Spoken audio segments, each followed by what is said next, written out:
XUV500W10 ಥರ amazing ಗಾಡಿ. ತುಂಬ ನನ್ನ ಹತ್ರ ಈಗ ಜಾಸ್ತಿ ಕ್ರಿಸ್ಟಾ, XUV500, ಸ್ವಿಫ್ಟು, ಬ್ರಿಜಾ ಮತ್ತು ಈಗ ನೆಕ್ಸಾನ್, ಲಾಸ್ಟ್ ಟೈಮ್ ನೆಕ್ಸಾನ್ ಮಾಡಿದ್ದೆ, ಮತ್ತು ನೆಕ್ಸಾನ್ 4 ಬುಕ್ಕಿಂಗ್ಸು. ಸೊ ಈ ಥರ ಗಾಡಿಗಳು ತುಂಬ ತಗೊಳ್ತಾ ಇದ್ದಾರೆ. ತುಂಬ ಖುಷಿಯಾಗುತ್ತೆ ಆ್ಯಕ್ಚುಲಿ. ನಮ್ಮ ಮಹೀಂದ್ರ ಮತ್ತು ಟಾಟಾಗೆ ಸ್ಪೆಷಲಿ ರಿಯಾಲಿಟಿ ಪ್ರಿಯಾರಿಟೈಸ್ ಮಾಡ್ತಿರೋದಕ್ಕೆ ಖುಷಿನೂ ಇದೆ.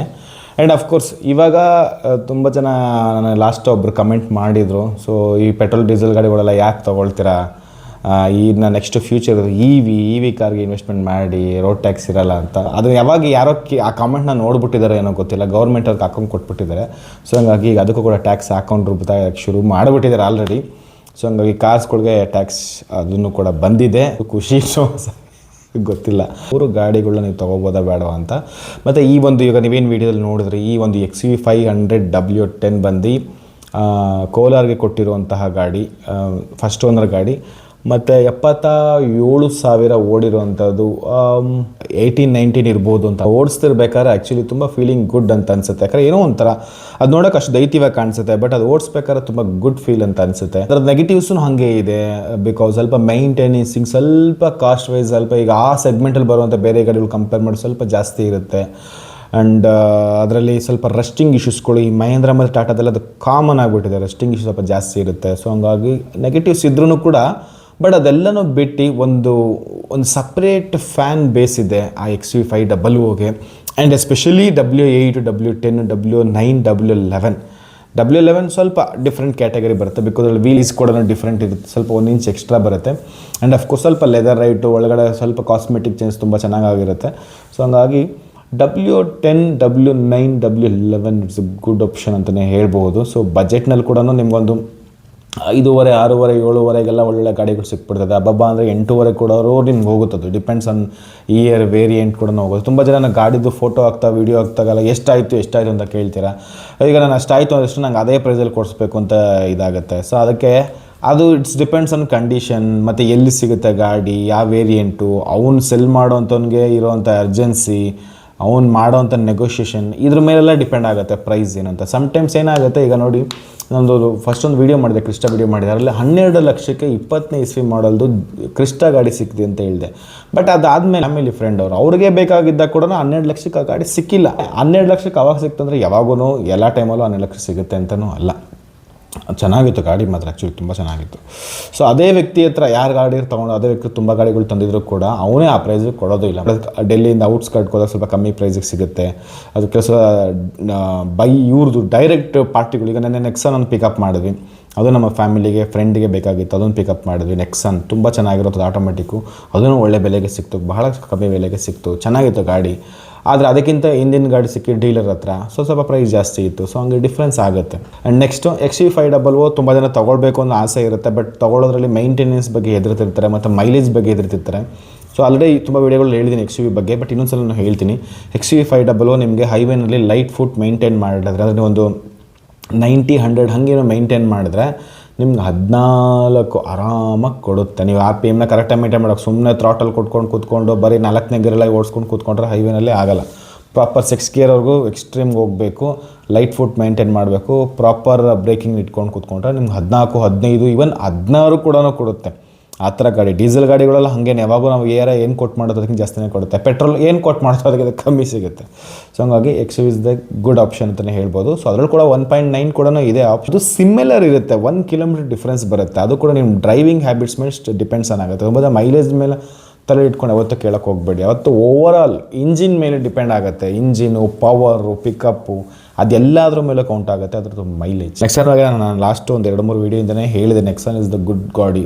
ಒಂದು ಚಿಕ್ಕ ಫ್ಯಾಮಿಲಿಗೆ ಒಂದು ಕಾಂಪ್ಯಾಕ್ಟ್ ಕ್ರಾಸ್ ಓವರ್ ನೀವು ಹುಡುಕ್ತಿದ್ರೆ ನೆಕ್ಸಾನು ಬಜೆಟ್ನಲ್ಲಿ ಬರುತ್ತೆ. ಆ್ಯಕ್ಚುಲಿ ಇದು ನಿಮಗೆ ಇವಾಗ ನೀವು ಡಸ್ಟರು ಅದು ಇದನ್ನು ನೋಡೋಕೆ ಹೋಗ್ತೀನಿ ಅಂತ ಹೇಳಿದ್ರೆ ಈಗಿರೋ ಟ್ರೆಂಡಿಗೆ ಡಸ್ಟರ್ಗಿಂತನೂ ಬೆಟರು ನಿಮಗೆ ನೆಕ್ಸಾನ್ಗೆ ಹೋಗ್ಬೋದು. ಇವನ್ ಮ್ಯಾನ್ಯುಯಲ್ಗೂ ಹೋಗ್ಬೋದು, ಅದರಲ್ಲೂ ಪೆಟ್ರೋಲ್ ಆಪ್ಷನ್ ಇದೆ, ಪೆಟ್ರೋಲ್ CNG ಆಪ್ಷನ್ ಇದೆ, ಡೀಸೆಲ್ ಆಪ್ಷನ್ ಇದೆ, ಆಟೋಮೆಟಿಕ್ ಆಪ್ಷನ್ ಕೂಡ ಇದೆ, ನಿಮ್ಗೆ ಅದರಲ್ಲೂ ಸನ್ರೂಫ್ ಇರೋವಂಥ ಆಪ್ಷನ್ ಕೂಡ ಇದೆ. ಸೊ ನಿಮಗೆ ಒಂದು ಚಿಕ್ಕ ಫ್ಯಾಮಿಲಿ ನೀವೇನೋ 5 ಸೀಟರ್ ಹುಡುಕ್ತಿದ್ರೆ ಸೊ ನೀವು ನೆಕ್ಸಾನ್ನು ಕೂಡ ನೀವು ತಲೆಯಲ್ಲಿ ಇಟ್ಕೋಬಹುದು. ಅದು ಗುಡ್ ವೆಹಿಕಲ್. ಏನಂದರೆ ಅದರಲ್ಲಿ ಬಿಗ್ಗೆಸ್ಟ್ ನೆಗೆಟಿವ್ ಪಾಯಿಂಟ್ ಏನು ಅಂತ ಹೇಳಿದ್ರೆ ರೆಸ್ಟಿಂಗ್ ಇಶ್ಯೂಸ್ಗಳು ಸಿಕ್ಕಾಪಟ್ಟೆ ರೆಸ್ಟಿಂಗ್ ಇಶ್ಯೂಸ್ ಬರುತ್ತೆ. ನೀವು ತೊಗೊಂಡ್ಮೇಲೂ ಅಕಸ್ಮಾತ್ ನಿಮ್ಗೆ ಏನಾದ್ರು ಇದರಲ್ಲಿ ಇಶ್ಯೂಸ್ಗಳಿತ್ತು ಅಂತ ಹೇಳಿದ್ರೆ ವೆಲ್ಡಿಂಗ್ ಮಾಡಿಸ್ಕೋಬೇಕು, ಅದೆಲ್ಲ ತರಲೆ ಕೆಲಸಗಳು ಜಾಸ್ತಿ ಅದರಲ್ಲಿ. ಅದನ್ನು ಬಿಟ್ಟರೆ ನಿಮಗೆ ಅದು AMT ಇದ್ರೂ ಕೂಡ ನಿಮಗೆ ತೀರಾ ನಿಮಗೆ ಕಂಪೇರ್ ಟು ಬೇರೆ ಬೇರೆ ಬೇರೆ ಕಂಪ್ನಿ ವೆಹಿಕಲ್ಸ್ಗಳು ಕಂಪೇರ್ ಮಾಡಿರಿ AMT ಸೆಗ್ಮೆಂಟಲ್ಲಿ ಬರೋದ್ರಲ್ಲಿ ಇದು ನಿಮಗೆ ಬೆಸ್ಟ್ ಅಂತ ಅನಿಸುತ್ತೆ. ಯಾಕಂದ್ರೆ ನಿಮ್ಗೆ ಫೀಲ್ ಗುಡ್ ಅನಿಸುತ್ತೆ ನಿಮ್ಗೆ ಓಡಿಸ್ಬೇಕಾದ್ರೂ ಅಷ್ಟೇ.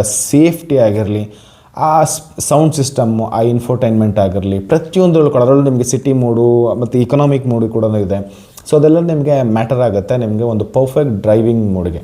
ಸೊ ನೆಕ್ಸಾನ್ ನೀವು ಕನ್ಸಿಡರ್ ಮಾಡ್ಬೋದು ಕಂಪೇರ್ ಟು ಹ್ಯಾಚ್ ಬ್ಯಾಕ್. ನೀವು ಏನಾರ ಹ್ಯಾಚ್ ಬ್ಯಾಕ್ ನೋಡ್ತಿದ್ರೆ ಫ್ಯಾಮಿಲಿಗೋಸ್ಕರ ಹ್ಯಾಚ್ ಬ್ಯಾಕ್ ಒಳ್ಳೆಯದೇ, ಬಟ್ ಇವಾಗ ನಮ್ಮ ರೋಡ್ ಕಂಡೀಷನ್ಗಳಿಗೆ ನೀವು ಈ ಒಂದು ಗಾಡಿನ ಚೂಸ್ ಮಾಡೋದು ಬೆಟರ್ ಅಂತ ಅನಿಸುತ್ತದೆ. ಕ್ರಿಸ್ಟಾ ಯಪ್ಪ, ನಂದು ಸಾಕಷ್ಟು ಒಂದು ವಾರದಲ್ಲಿ 1-2 ಆದ್ರೂ ಕ್ರಿಸ್ಟಾ ಬುಕ್ಕಿಂಗ್ ಆಗುತ್ತೆ. ಅಷ್ಟು ಮಟ್ಟಿಗೆ ಅದರಲ್ಲಿ ಏನು ಇಟ್ಟಿದ್ದಾರೋ ನನಗಂತೂ ಗೊತ್ತಿಲ್ಲ. ಅದು ಸ್ವಲ್ಪ ಪ್ರೈಸ್ ಜಾಸ್ತಿನೇ ಆಗ್ತಾಯಿದ್ರು ಕೂಡ ಆದರೂ ಕೂಡ ಕ್ರಿಸ್ಟನೇ ಬೇಕು ಅಂತಾರೆ because of reliability and reselling value. ಅದಕ್ಕೋಸ್ಕರ ಆ ಗಾಡಿನೇ ಬೇಕು ಬೇಕು ಬೇಕು ಬೇಕು ಅಂತ ಇಟ್ಕೊಂತಾರೆ. ನನಗೇನು ಆ ಥರ ಡ್ರೈವರ್ ಎಂಥೂಸಿಸ್ಟಿಕ್ ಗಾಡಿ ಅಲ್ಲ ಅದು ಆ್ಯಕ್ಚುಲಿ ಕ್ರಿಸ್ಟಾ. ಅದು ಬಂದು ನಿಮಗೆ ಲೆಫ್ಟಲ್ಲಿ ಕೂತ್ಕೊಳ್ಳೋರಿಗೆ, ಫ್ರಂಟ್ ಲೆಫ್ಟಲ್ಲಿ ಕೂತ್ಕೊಳ್ಳೋರಿಗೆ ಮತ್ತು ಹಿಂದೆ ಆ ಕ್ಯಾಪ್ಟನ್ ಸೀಟ್ ಕೂತ್ಕೊಳ್ಳೋರಿಗೆ ಒಂದು ಲೆವೆಲ್ ಆಫ್ ಕಂಫರ್ಟ್ ಸಿಗುತ್ತೆ ಅನ್ನೋದನ್ನು ಬಿಟ್ಟರೆ ಬೇರೆ ನಿಮಗೆ ಮಜಾ ಕೊಡುವಂಥದ್ದು ಗಾಡಿನಲ್ಲಿ ಏನೂ ಇಲ್ಲ. ನಿಮ್ಗೆ ಯಾವುದೇ ರೀತಿ ಮಾಡರ್ನೈಸ್ ಫೀಚರ್ಗಳು ಅದು ಕೊಟ್ಟಿಲ್ಲ, ಸದ್ಯಕ್ಕೆ ಕೊಡೋದು ಇಲ್ಲ. ಅಂದ್ಕೊಡೋ ಸ್ವಲ್ಪ ಐ ಕ್ರಾಸ್ ಕಡೆಗೆ ಹೋಗ್ಬೋದು ನೀವು ಅಷ್ಟೇ. ಕ್ರಿಸ್ಟನೇ ನೋಡ್ತಿದ್ರೆ ಸೊ ನಿಮಗೆ ಸ್ವಲ್ಪ ಮಾಡ್ರನ್ ಬೋರ್ ಹೊಡಿತದೆ ನಿಮಗೆ ಗಾಡಿ. ಅದು ನಿಮಗೆ ಹೈವೇಗೆ ಹೋದಾಗ ಮಾತ್ರನೇ ಮಜಾ ಕೊಡುತ್ತೆ ಗಾಡಿ ವಿನಃ. ಬಟ್ ಈ ಸಿಟಿಲೆಲ್ಲ ಓಡಿಸ್ಬೇಕಾದ್ರೆ ನಿಮ್ಗೆ ಅದು ನಿಮಗೇನೋ ಅಷ್ಟೊಂದೇನು ಓಕೆ ಅಂತಲ್ಲ ಕೆಲವ್ರಿಗೆ. ಬಟ್ ಕೆಲವ್ರಿಗೆ ಅದು ಓಕೆ ಅನಿಸುತ್ತೆ, ಕೆಲವ್ರಿಗೆ ಫ್ಯೂಚರೆಲ್ಲ ಇಷ್ಟ ಆಗೋಲ್ಲ. ನಮಗೆ ರಫ್ ಆಗಿರಬೇಕು, ಸಾಫ್ಟ್ ಆಗಿರಬೇಕು, ಕ್ಲಾಸ್ ಆಗಿರಬೇಕು, ಎಲ್ಲನೂ ಮಿಕ್ಸಪ್ ಆಗಿರಬೇಕು ಅಂದರೆ Crysta is a good option. Crysta ನಿಮಗೆ 16 ಮಾಡೋದ್ರೆ ಇನಿಷಿಯಲಿ ಬ್ಯಾಚ್ ಏನು ಬರುತ್ತೋ 16-17ರದ್ದು G ವೇರಿಯಂಟು ಚೆನ್ನಾಗಿ ಉಜ್ಜಾಡಿರುವಂಥ ಗಾಡಿಗಳು ನಿಮಗೊಂದು 9.5-10 ಲಕ್ಷದಿಂದ ಶುರುವಾಗುತ್ತೆ ಫಸ್ಟ್ ಓನರ್ ಅಥವಾ ಸೆಕೆಂಡ್ ಓನರ್ ಗಾಡಿಗಳು. ನಿಮಗೆ ಇಲ್ಲ ಪ್ರಾಪರ್ ನೀಟಾಗಿ ಮೈಂಟೈನ್ ಮಾಡಿರೋ ಗಾಡಿಗಳು ಬೇಕಂದರೆ ನೀವು 18+ ಮಾಡಲ್ ತೊಗೊಳ್ಳೋದು ಬೆಟರ್. ಅದರಲ್ಲೂ ಕೂಡ ನೀವು G ತೊಗೊಂಡ್ರು ಓಕೆ, V ತೊಗೊಂಡ್ರು ಓಕೆ, Z ತೊಗೊಂಡ್ರು ಏನು ನಿಮಗೇನು ತೀರಾ ಡಿಫ್ರೆನ್ಸ್ಗಳು ಏನು ಬರೋದಿಲ್ಲ. ಅದರಲ್ಲಿ ಬೇರೆದ್ರಲ್ಲಿ ತೀರಾ ಡಿಫ್ರೆನ್ಸ್ ಬರುತ್ತೆ. ನಿಮಗೀಗ W5ಗೆ 2 ಏರ್ ಬ್ಯಾಗ್ಸ್ ಇರ್ತದೆ, ನಿಮಗೆ W11ಅಲ್ಲಿ 6-8 ಏರ್ ಬ್ಯಾಗ್ಸ್ ಬರುತ್ತೆ ಯಾವುದು XUV-ನಲ್ಲಿ. ಬಟ್ ಕ್ರಿಸ್ಟಾದಲ್ಲಿ ಹಂಗಲ್ಲ, ಅಷ್ಟೊಂದು ಏನು ಡಿಫ್ರೆನ್ಸ್ ಬರೋಲ್ಲ. ಸ್ವಲ್ಪ ರೇರ್ ಕ್ಯಾಮ್ರಾಗಳು ಡಿಫ್ರೆನ್ಸ್, ರೇರ್ ಕ್ಯಾಮ್ರಾ ಸೆನ್ಸರ್ಗಳು, ಚೂರು ಇನ್ಫೋಟೈನ್ಮೆಂಟು ಅಷ್ಟೇ. ಕಾಸ್ಮೆಟಿಕ್ ಚೇಂಜಸ್ ಬರುತ್ತೆ, ಸ್ವಲ್ಪ ಲೆದರ್ ಸೀಟ್ಸ್ಗಳು, ಇವು ನಿಮಗೆ ಚೇಂಜಸ್ ಬರುತ್ತೆ ಅಷ್ಟೇ ವಿನ ತೀರಾ ಡಿಫ್ರೆನ್ಸ್ ಬರೋಲ್ಲ. ಸೊ ನೀವು G ವೇರಿಯಂಟ್ ತೊಗೊಂಡು ಕೂಡ ನೀವು ಮಾಡಿಫಿಕೇಷನ್ ಆಮೇಲೆ ಮಾಡಿಸ್ಕೋಬಹುದು. ಬಿಕಾಸ್ ನಿಮಗೆ ಅದು ಒಂದು ಓವರಾಲ್ ಪ್ರೈಸ್ ಕೂಡ ಜಾಸ್ತಿ ಆಗುತ್ತೆ. ಇಲ್ಲಿ ಬಂದಮೇಲೆ ನಿಮಗೆ ಟ್ಯಾಕ್ಸ್ ಕೂಡ ಜಾಸ್ತಿ ಆಗುತ್ತೆ. ಸೊ ಇದನ್ನು ನೀವು ತಲೆಯಲ್ಲಿ ಇಟ್ಕೊಳ್ಳಿ. ಸೊ ಕ್ರಿಸ್ಟಾ ತೊಗೊಳ್ಳೋರು G ತೊಗೊಳ್ಳೋದು ಕೂಡ ಒಳ್ಳೆ ಆಪ್ಷನ್. ತುಂಬ ಜನಕ್ಕೆ ವೇರಿಯಂಟ್ ಕನ್ಫ್ಯೂಷನ್ಸ್ ಇರುತ್ತೆ, ಇದು ತೊಗೊಂಬಿಡಲಿ ಟಾಪ್ ಎಂಡ್ ತೊಗೊಂಬಿಡಲಿ. ಸೊ ಟಾಪ್ ಎಂಡ್ ನಿಮಗೇನು ಅಮೇಝಿಂಗ್ ಆಗಿರೋ ಫೀಚರ್ಗಳು, ಸನ್ ರೂಫ್ಗಳು, ವೆಂಟಿಲೇಟೆಡ್ ಸೀಟ್ಗಳು ಅಥವಾ ಬೇರೆ ಸ್ಟಾರ್ಟ್ ಸ್ಟಾಪ್ ಆಪ್ಷನ್ಗಳು ಯಾವುದೇ ರೀತಿಯಂಥ ಫೀಚರ್ ಏನೂ ಇಲ್ಲ. ಚಿಕ್ಕ ಕಾಸ್ಮೆಟಿಕ್ ಚೇಂಜಸ್ ತುಂಬ ಅಲ್ಲ. ಬೇಕಾದ್ರೆ ನೀವು ಗೂಗಲ್ ಮಾಡಿ ನೋಡಿ, ಡಿಫ್ರೆನ್ಸ್ಗಳು ಅಷ್ಟೊಂದು ಏನಿರಲ್ಲ. ನಿಮಗೆ ಇಂಜಿನ್ ಆಪ್ಷನ್ ಆಗಿರಲಿ, ಚಾಸಿ ಆಗಿರಲಿ, ಪರ್ಫಾರ್ಮೆನ್ಸ್ ಆಗಿರಲಿ ಎಲ್ಲನೂ A to Z ಸೇಮೇ ಇರುತ್ತೆ. ಬೇರೆ ಏನು ನಿಮಗೆ ಡಿಫ್ರೆನ್ಸ್ ಗೊತ್ತಾಗಲ್ಲ. ನೀವು G ತೊಗೊಂಡು ನೀವು Z1, Z2 ಆ ರೇಂಜಿಗೆ ನೀವು ಮಾಡಿಫಿಕೇಷನ್ ಮಾಡಿಸ್ಕೋಬೋದು. ಬಟ್ ಅದು ಅಡ್ಜಸ್ಟ್ ಆಗುತ್ತೆ, ಎಲ್ಲ ಥರದ್ದು ಅಡ್ಜಸ್ಟ್ ಆಗುತ್ತೆ ಗಾಡಿ.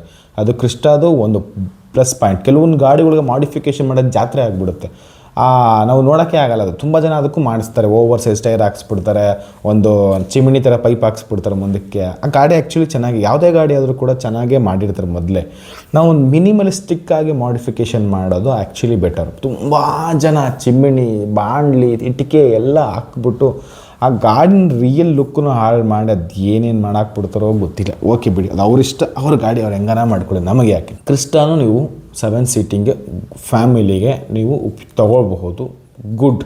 ನಿಮಗೆ ನೀವು ಜಾಸ್ತಿ ಹೈವೇ ಪರ್ಪಸ್ ಕೊಡಿಸ್ತೀನಿ, ನಿಮಗೆ ರಿಲಯಬಿಲಿಟಿ ಬೇಕು ಒಂದು 2-3 ಲಕ್ಷ ಕಿಲೋಮೀಟ್ರ್ ಓಡಿಸ್ತೀನಿ ಸೆಕೆಂಡ್ಸ್ ತೊಗೊಂಡ್ಮೇಲೂ ಕೂಡ ಇನ್ನೊಂದು 5 ವರ್ಷ ನಾನು ಗಾಡಿ ಚೇಂಜ್ ಮಾಡಲ್ಲ, ಈ ಗಾಡಿ ಅವಾಗ ಚೇಂಜ್ ಮಾಡ್ತಾರೆ ಗೊತ್ತಾ, ಅಂಥವ್ರು ಕ್ರಿಸ್ಟಾ ಕಡೆಗೆ ಹೋಗಬೇಡಿ. ಅದು ನಿಮಗೆ ತಿಕ್ಲಿಡ್ದೋಗುತ್ತೆ, ಬೇಗ ಚೇಂಜ್ ಮಾಡಬೇಕಂತ ಅನ್ಸುತ್ತೆ, ಹಂಗೆ ಹೋಗಬೇಡಿ. ನೀವು ಇಟ್ಕೊಳ್ತೀರ, ನಿಮಗೆ ಎಂತೂಸಿಸ್ಟಿಕ್ ಇಲ್ಲ, ಬಟ್ ನಿಮಗೆ ರಿಯಲಿ ಕಮ್ಯೂಟರ್ ಪರ್ಪಸ್ಗೆ, ಫ್ಯಾಮಿಲಿ ಪರ್ಪಸ್ಗೆ, ಹೈವೇ ಪರ್ಪಸ್ಗೆ ರಿಲಯಬಲ್ಲು ಮತ್ತು ನೀವು ಮಾರ್ತಿರೋ ರಿಸೆಲ್ಲಿಂಗ್ ವ್ಯಾಲ್ಯೂ ಕೂಡ ಚೆನ್ನಾಗಿರ್ಬೇಕಂದ್ರೆ ಕ್ರಿಸ್ಟಾ ನಿಮಗೆ ಒಳ್ಳೆ option.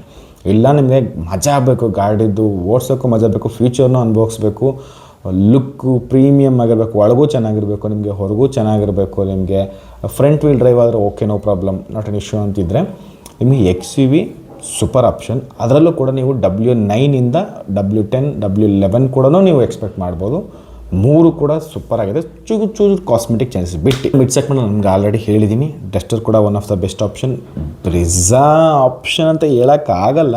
Reliability, engine reliability, mileage, maintenance, reselling ವ್ಯಾಲ್ಯೂನ ಕೌಂಟ್ ಮಾಡಿಕೊಂಡ್ರೆ ನಿಮಗೆ ಬ್ರಿಝಾ ಕೂಡ ಒಳ್ಳೆ ಆಪ್ಷನ್. ತುಂಬ ಜನ ಇದರಲ್ಲಿ ಯಾಕೆ ನೀವು ಕ್ರೆಟಾನ ಆ್ಯಡ್ ಮಾಡಿಲ್ಲ ಅಂತ ಕೇಳ್ಬೋದು. ಕ್ರೆಟಾ ಗುಡ್ ಆಪ್ಷನ್, ಬಟ್ ಕ್ರೆಟಾದಲ್ಲಿ ಏನು ಅಂತ ಹೇಳಿದ್ರೆ ನೀವು ತುಂಬ ಹಳೇದಕ್ಕೆ ಹೋದ್ರೆ ಅಂದರೆ 17-18 ಮಾಡಲಿರೋ ಸುಮ್ಮನೆ ಹಳೇದು ಥರ ಕಾಣಿಸುತ್ತೆ ಒಳಗಡೆ. ಆ ಕಲರು, ಆ ಸ್ಮೆಲ್ಲು ಒಂಥರ ತಿಕ್ಲಿ ಹಿಡಿಯುತ್ತೆ, ನಿಮಗೇನು ಅಷ್ಟೊಂದು ಮನಸ್ಸು ಸಮಾಧಾನ ಆಗಲ್ಲ. ಬಟ್ ಗಾಡಿ ಚೆನ್ನಾಗಿದೆ ಬೈ ದ ವೇ. ಅಲ್ಲಿಂದ ನಿಮಗೆಲ್ಲ ಗಾಡಿಗಳು ಅದು ಚೆನ್ನಾಗಿದೆ, ಆಮೇಲೆ ಬಂದು ಫೇಸ್ ಲಿಫ್ಟು ಚೆನ್ನಾಗಿದೆ, ಈಗ ಬಂದಿರೋದು ಚೆನ್ನಾಗಿದೆ, ಪ್ರಾಬ್ಲಮ್ ಏನಿಲ್ಲ. ಬಟ್ ನಿಮಗೇನೋ ಒಂಥರ ತೀರಾ ಹಳೇ ಗಾಡಿಗಳು ಓಡಿಸ್ತಿರೋ ಥರ ಫೀಲ್ ಆಗುತ್ತೆ. ಯಾಕಂದರೆ ಮೊನ್ನೆ ಒಂದು ಡ್ರೈವ್ ಮಾಡಿದ್ವಿ, ಇಲ್ಲಿ ಬೆಂಗಳೂರಲ್ಲಿ ಒಂದು ಕೊಡಿಸಿದ್ವಿ ಕ್ರಿಟಾ. ಅದು ಆ್ಯಕ್ಚುಲಿ ಸೆಕೆಂಡ್ ಓನರ್ ವೆಹಿಕಲ್ಲು ಚೆನ್ನಾಗೇ ಇತ್ತದು, ಬಟ್ ಅದೇನೋ ಓಡಿಸ್ಬೇಕಾದ್ರೆ ಅದೊಂದು ಒಳ್ಳೆ ಫೀಲ್ನ ಕೊಡಲಿಲ್ಲ ಗಾಡಿ. ಬೈಯರ್ಗೆ ಇಷ್ಟ ಆಯಿತು, ಬೈಯರ್ ತೊಗೊಂಡ್ರು, ಅದು ಅವ್ರ ಇಷ್ಟ. ಮತ್ತು ಸ್ವಲ್ಪ ಮೈಂಟೆನೆನ್ಸ್ ಕಾಸ್ಟ್ ಕೂಡ ಆ ಸೆಗ್ಮೆಂಟಲ್ಲಿ ಕಂಪೇರ್ ಮಾಡಿದ್ರೆ ಸ್ವಲ್ಪ ಜಾಸ್ತಿ ಇರೋದ್ರಿಂದ ಸೊ ನೀವು ಕ್ರೆಟಾನೂ ಕೂಡ ಸೆಕೆಂಡ್ ಆಪ್ಷನರಿ ಇಟ್ಕೋಬಹುದು. ಯಾಕಂದರೆ ಮಜಾ ಇದೆ ಗಾಡಿಲಿ, ಹೈವೇನಲ್ಲಿ ಹೋಗ್ತಿರೋ, ಸ್ಪೆಷಲಿ ಡೀಸೆಲ್ನಲ್ಲಿ SX ತೊಗೊಳ್ಳಿ ನೀವು, ತುಂಬ ಚೆನ್ನಾಗಿದೆ ಆ್ಯಕ್ಚುಲಿ ಗಾಡಿ. ಬಟ್ ಏನಾದರೂ ಸಸ್ಪೆನ್ಷನ್ ಇವೆಲ್ಲ ಸಾಫ್ಟ್ವೇರ್ ಸೈಡ್ ಇರೋದ್ರಿಂದ ಅದರದ್ದು ಪ್ರಾಬ್ಲಮ್ಸ್ ಬಂದಾಗ ಅದ್ರ ಇನ್ವೆಸ್ಟ್ಮೆಂಟು ಜಾಸ್ತಿ ಇರುತ್ತೆ. ಸೊ ಇದನ್ನು ನೀವು ತಲೆಯಲ್ಲಿ ಇಟ್ಕೊಂಡ್ರೆ ಸಾಕು.